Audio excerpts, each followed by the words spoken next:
Esselamu aleyküm kadirdan ildeşler, doğan kardeşler, hosarlar. Hemmenize yalkın salam etiyen, hemmenize can sağlık ve işlerinize esirlik arzu etiyen. Arzu etmek bilen kabir fikirlenmenizi bilen böyle şey neydim. Sebebi kabir fikirlerim, kabirler adamlar, kabirler düşüncesine göre alalışman bilir, alalışmanan bilir. Kollaban bilir, kollamanan bilir. Öz şahsi işleriniz, öz şahsi fikirleriniz. Benim öz şahsi fikrimizi bilen böyle şey neydim.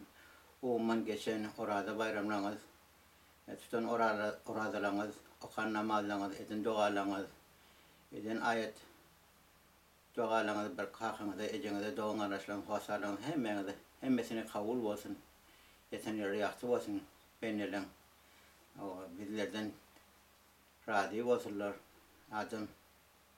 Ademizat ayetten, tevhidin ölüm pakirler doymayarlar.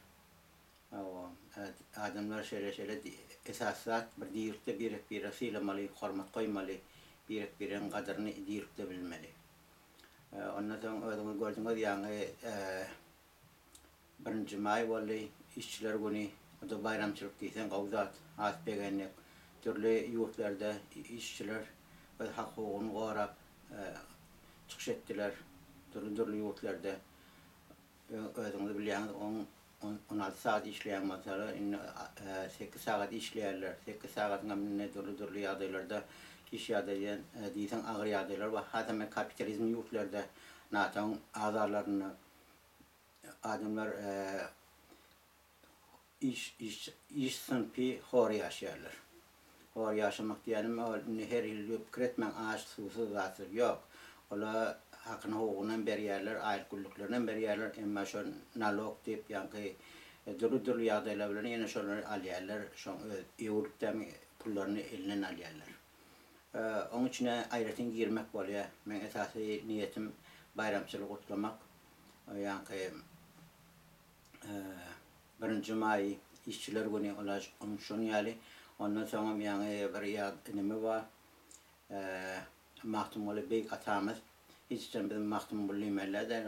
Görotin dinle, otin mahtumoluyum koşkular diye, mahtumoluyum ayda sözler diye. Yok, mahtumol atamız o mahtumolu bizim den düşmede. Mahtumoluyum aydar yalak. O biz beyk adam, beyk denen beyk adam. O koptatır, yazıptır, deyiptir, koşkular, koşkularını yetiriyor. O filosofik görüşleri var, siyasi görüşleri var, ekonomik görüşleri var. Işgılıyor ki sevgi geçişli koşullar var. Öz boyunca, isle boyunca şunu peydalanıyorlar, ayıttırıyorlar, diydirliyor. Radyoda, televizyonda koyuluyor. Nesiller şey geçiliyor. Beyk atamız Mahsumuli, onun kakası Gül Muhammed Azadi, yetenekleri yaktı olsunlar, imanlı olsunlar.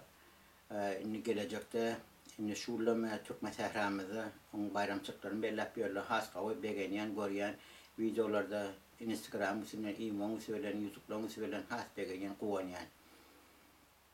Şunu Afganistan Türkmen doğulunun arasında ya da Cami Karakalpak Türkmen doğulunun arasında, Tacikistan Türkmen doğulunun arasında, Türkmenistan Türkmen doğulunun arasında, türlü yurtlarda yaşasa yurdun içine olsa da şöyle bayramçılığın belli yerli, yatlı yerli, o da has kavzat.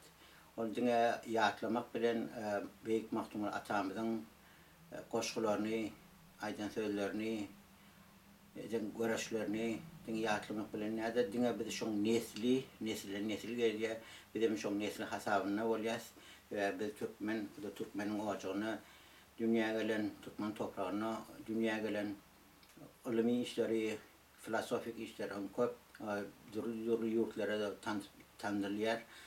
Yusuf Azam'ın beyk adamdan biri, o da beyk yazıcımdan biri Yusuf Azam'ın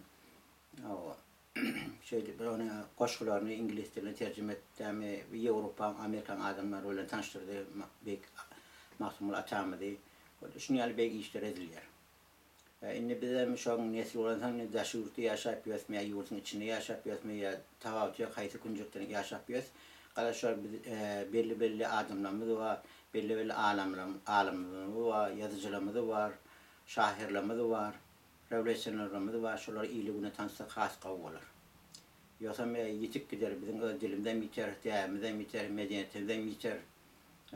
bire karışımdan biter, hormasıyla biter, Türkmençiliğinden biter. O gurrunsuz gurrun yok. Ve onun gorbaçını Irak'taki Türkmen doğulamızın, ya Suriye'deki yaşayan Türkmen doğulamızın, ya başka yurtlarda yaşayan Türkmen doğulamızın, ya o coşun dilleri yitip var ya, kıynansa Türkmen Sahradaki Türkmen doğulamızın dilleri yitip var ya, dinliyat görüyat böyle, şöyle 5 sözün, 3 sözü Farsça, 2 sözü Türkmençe, ya da dem Arapça şon yani. Enlik bolupdur. Şoňa da özleri emellik etdirlep kiretýärler şu arasy türkmen dilini gurlayan paýdyp. Men onu kemsitjek bolamak we aýtjak bolan adam biziň dilimizi ogurlap barýarlar. Täpdesirini ogurlaýarlar. Medeniýetimizi ogurlaýarlar. Şeýdip belirtmeni ýaşuşdan alyp şeýpden dilimizi ogurlarlar. Şaizme geçirirler. O ya tarihte bol galan zatlar. Öň şaizini göremek asan şaizini göretýärler hele Hanefi göretýärler, Şafii göretýärler, ýa-ni näme Alevi döretýärler, dürli dini ýagdaýlaryny döretýärler, şu adamyň arasyna birini kapma gaşyp bolsun, şu ýurdun baýatlaryny biz özümiz alayly, şu ýurtlar bize bakny bolsun diýip. Mesal üçin özüň görýärsiňiz Amerika ýa-da NATO ýurtlar zatlar, başarsa şu Aziýadaky ýurtlar zatlaryň alalyp ýa uş ýagdaý döredip ýa-da däm ýarag satyp ýa ýarag berip şolara ýaragyny üçinedip şuda kan man döktürip oturlar. Mesela näme şu ýurda ýürekler awunmaýar.